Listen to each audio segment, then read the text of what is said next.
Bu videoda size değersizlik duygusundan ve dolayısıyla özgüven kazanmanın yollarından bahsedeceğim tabii kendimce. Hazır mıyız?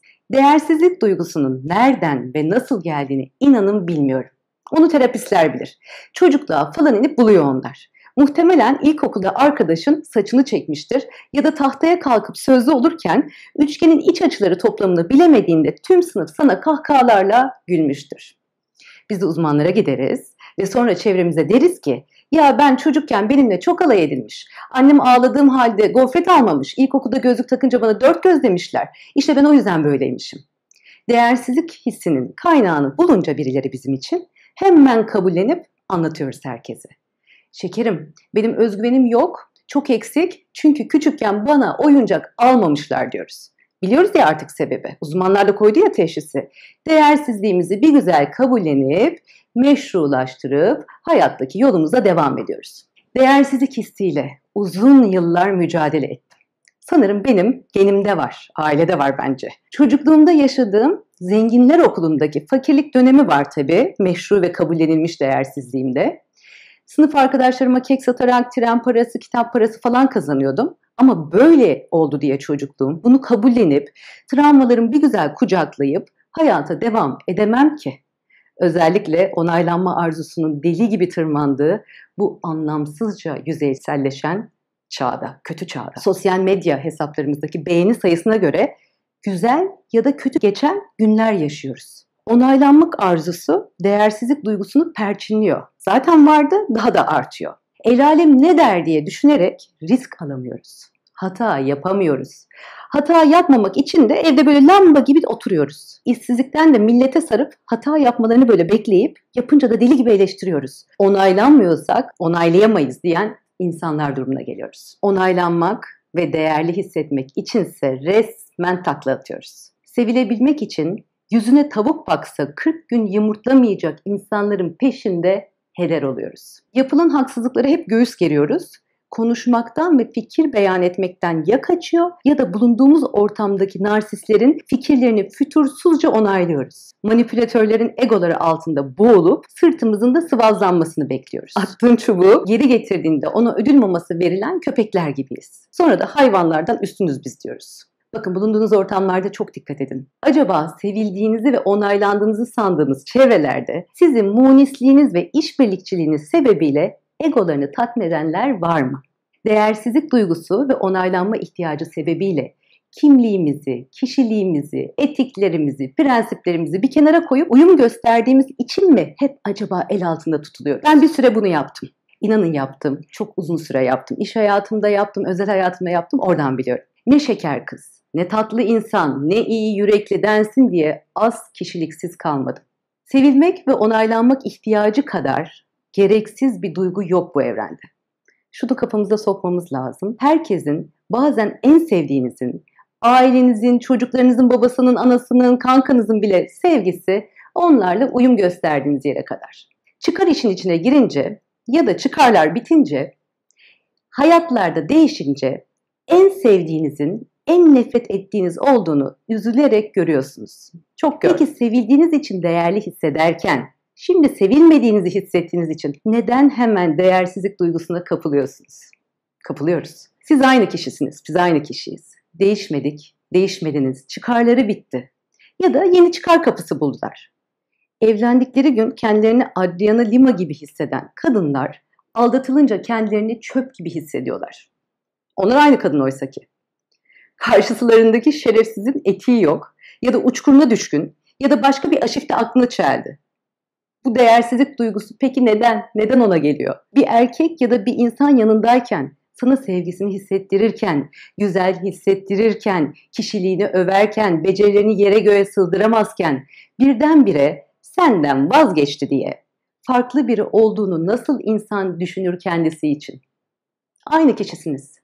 Değerli hissetmek için övgüye, değersiz hissetmek için de yergiye ihtiyacınız yok. Sonra bizi onaylayanların kölesi oluyoruz. Uyuşturucu ve alkol bağımlılığından korkutuyor günümüzde kumar falan. Ben ise asıl sorunun onaylanma arzusunun bağımlılığıyla kendileri olmaktan çıkan ruhlar olduğunu düşünüyorum. Bu insanların tüm iyilikleri ve tüm kötülükleri, tüm mutlulukları ve tüm mutsuzlukları başkaları tarafından kurulan bir iki cümleye bağlı. Üretim güçlerini, potansiyellerini, yeteneklerini, coşkularını bu sebeplerle ortaya çıkaramayan, simbiyoz halde yaşayan insanlar sebebiyle dünya birçok güzelliği, sanatı, beceriyi, en önemlisi kişiliği ıskalıyor. Çocuklukta ne yaşadığınız önemli değil. Travmalı geçmişlerinize sığınıp da kendi kendinize acımayı bırakın artık. El alem ne der? Seninle doğmamış, seninle yaşamayan ve mezara seninle birlikte girmeyecek insanların ne dediği önemli değil. İtibar zedelenmesi korkusuyla kendileri olamıyor insanlar. Bu sebeple ben çok korkarım herkesin çok iyi dediği insanlar. Sürekli uyum halinde olan kişiler genellikle değersizlik duygusu sebebiyle herkesin nabzına göre şerbet veren kişilerdir. Onların fikirleri yoktur. Tek arzuları vardır, o da sevilmektir. Ve ilk sevgi ve onay eksikliğinde çökerler, resmen çökerler. Ama çevrelerinde onları onaylayacak çok kişi de biriktirmişlerdir. Hemen onlara koşarlar, ivedilikle onay açıklıklarını ve açlıklarını giderirler. Ve bu dünyadan, inanın kim olduklarını bile öğrenemeden göçüp giderler ve bunun farkına bile varmazlar. Her şey sadece sevimli ve değerli hissetmek için yapılır.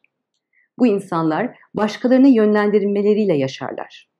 Hayalleri bile kendilerine ait değildir. Başkalarının onlar için kurduğu hayallerdir. Onlar kendilerini sanırlar. Çevrenizde bir şeyleri yapabileceğinizi ya da yapamayacağınızı söyleyen birilerinin olması önemli değil. Vardır onlar. Hayatınız için başkalarının ne düşündüğü, ne konuştuğu da önemli değil. Sadece kendine inanmak her şeyi mümkün kılıyor. Kendine güvenmek, kendini sevmek, kendine değer vermek. Tabii başkalarını da unutmayacağız. Neden başkaları tarafından onaylanmadan kendimize inanamıyoruz ki? Yaşamlarımızda işler zorlaştığı anda kendimizden neden hemen şüphe etmeye başlıyoruz ki? Hemen yapamayacağımızı düşünmeye başlıyoruz. Gelecekte yanlış olabilecek şeyleri sürekli kafamızda düşünüyor, endişeleniyor ve hayal etmekten bile korkuyoruz. Hayal kuramıyoruz artık. Üstelik hayal kurmak bedava. Acaba hayallerimizin gerçekleşmemesinden mi çekiniyoruz? Acı çekmekten mi korkuyoruz? Düş kırıklığından mı? Ama güvenli ortamda yaşamaya devam edip risk alamazsak ortalıkta kırılacak bir düşümüz bile kalmayacak. İşte bunu unutuyoruz. Anlamamız gerek. İnsan zihni sahip olduğumuz en güçlü araç ve aynı zamanda en zararlı olanı da. Yani hem nimet hem de lanet şu düşünmek dedikleri şey. Nimetini tecrübe etmek istiyorsak aklımızın yol alacağı yönü ve duygularımızı nasıl kontrol edeceğimizi zorla da olsa öğrenmemiz gerekiyor. Zorla diyorum. Hiç kolay değil çünkü. Ben yapabiliyor muyum? Hayır. Doğrunun bu olduğunu biliyorum. Başkasına akıl vermek çok kolay. En iyi yaptığımız şey. Kendimize gelince iş sanki o zeka geriliyor, aptallaşıyoruz böyle. Belki bu sebeple insanlara koşuyoruz. Akıl almak nedir Allah aşkına? Kendi yaşadığın hayata başkalarının aklıyla ne kadar yön verebilirsin? Sana koş diyecek insan biliyor mu bakalım romatizmadan bacaklarının ağrıdığını? Sana gül diyen insan biliyor mu dişinin ağrıdığını? Sana dinlen diyen insan biliyor mu ekmek parası için sürekli çalışmak zorunda olduğunu? Aklınız size hayattaki en büyük zorlukları da sağlayacak, en büyük kolaylıkları da çünkü çok güçlü. Oyuna getirir haberiniz olmaz. Yani aklınızı fethedebiliyorsanız gerçekten etrafınızdaki her şeyi fethedebilirsiniz. Hep birlikte yapabilsek keşke. Hayatınızın hikayesini yazarken burada çok ısrarlıyım. Kalemi kendi elinize tuttuğunuzdan emin olun. Sadece kalemi tuttuğunuzdan da değil. Senaryoyu da kendi yazdığınızdan emin olun. Senaryonuzu yazarken cesaretli olun. Bu sizin hikayeniz ve sahip olabileceğiniz, yapabileceğiniz ya da olabileceklerinizin sınırları yok asla. Her şey yolunda giderken olumlu ve tutarlı olmak çok kolaydır. Çok kızarım böyle insanlara. Ama bu hayat değil. Her şeyin güzel olması hiç ama hiç gerçekçi değil. Takılmayın o enerji yayan kokuşmuş sosyal medya hesaplarına. Günü selamlama ritüelleriyle karın doymuyor asla. İşler zorlaştığında, her şey size karşı çıkarken ayağa kalkacak çok az kişiden biri olacak mısınız? Buna karar verin. Yapabildiğinizi gördüğünüzde kimsenin onayı olmadan değerli hissedebilecek misiniz? Hissedeceksiniz emin olun. Değerli hissetmenin peşinde koşarken değerli hissedilmez çünkü. Bir insanın iki dudağı arasında değil psikolojimiz, özgüvenimiz, kişiliğimiz olamaz da asla olamaz. Kendinizi keşfedip bu dünyada işe yaradığınızı hissettiğinizde, varlığınızdan gurur duyduğunuzda, herkes sizin arkanızdan konuşurken siz kim olduğunuzu ve ne yaptığınızı bilip huzurla uyuduğunuzda ki çok önemlidir benim için, işte o zaman değerli hissedersiniz. Egolarını okşadığınız insanlar sırtınızı okşandıkları için, kendileri okşandıkları için sıvazladığında değil. Şimdi durursak bir hikaye yazamayız. Bunu bilin. Şimdi durursanız bir hikaye yazamazsınız. Dünya pes eden insanlarla dolu. Onların adını veremem. Çünkü hiçbirimiz onları tanımıyoruz. Hikayeleri yok çünkü onların anlatacak. Biri dur dedi onlara, durdular. Biri ya da ellerini bıraktı, düştüler. Kalkmayı bilemediler. İsim veremiyorum bu yüzden. Düşünce kalkanların hikayeleri anlatılıyor çünkü. Düşüp de yerde yüzüstü kalanların değil. Dünyanın umuda ihtiyacı var. Dünyanın bize ihtiyacı var.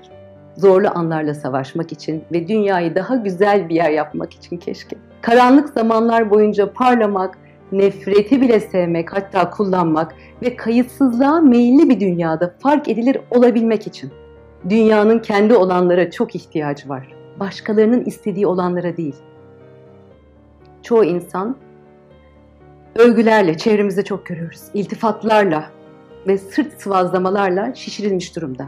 Onları şişirenler de genellikle onları da manipüle eden insanlardır. Onları değil kendilerini düşünenlerdir. Buna dokunmayan yılan 1000 yaşasın diyerek, yılanı da dokunmasın diye sürekli överek yaparlar bunu. Bu şişen insanlar artık tok oldukları için iştahsızdırlar. Şişmeyi kendileri istemiştir, övgüye açlık duydukları için onlara övgü sunulduğunda biraz fazla yemişlerdir. Açgözlülerdir. Kusmak üzere olmaları bu yüzdendir. Kıpırdayamazlar yerlerinden, fazla yediklerinden ve boşu boşuna şiştiklerinden. İşte öyle olmayın. İnsanların dediklerini ve yaptıklarını yaparsanız böyle şişersiniz ve kim olduğunuzu asla bilemezsiniz. Ve başaramadığınızda değersiz hissedersiniz çünkü size direktif verenlerin onayını onlar istediklerini alamayınca size asla vermeyecekler. Siz de asla alamayacaksınız. Değersiz değilsiniz. Sadece yaşamak için su ve oksijen yerine başkalarının sevgisine, ilgisine, onayına ihtiyaç duyuyorsunuz. Oysa formül çok basit. Nefes al, su iç ve kendin ol. Aynadakine de saygı göster. Övgüyle şişme ki yergiyle de sönme. Seni öven istediğini yaptığın için över. Yeren de istediğini yapmadığın için yerer. Konunun seninle ve senin isteklerinle asla bilgisi yoktur, olmamıştır, olmayacaktır. Değersiz bir tek insan bile yok bu evrende. Sadece kendini ve neler yapabileceğini başkaları yüzünden keşfedememiş insanlar var. Onlardan biri olmayın. Çocukluk travmalarınızı kucaklayın ve artık kötü hissetmek için saçma sapan bahaneler yaratmayın. Öpüyorum sizi.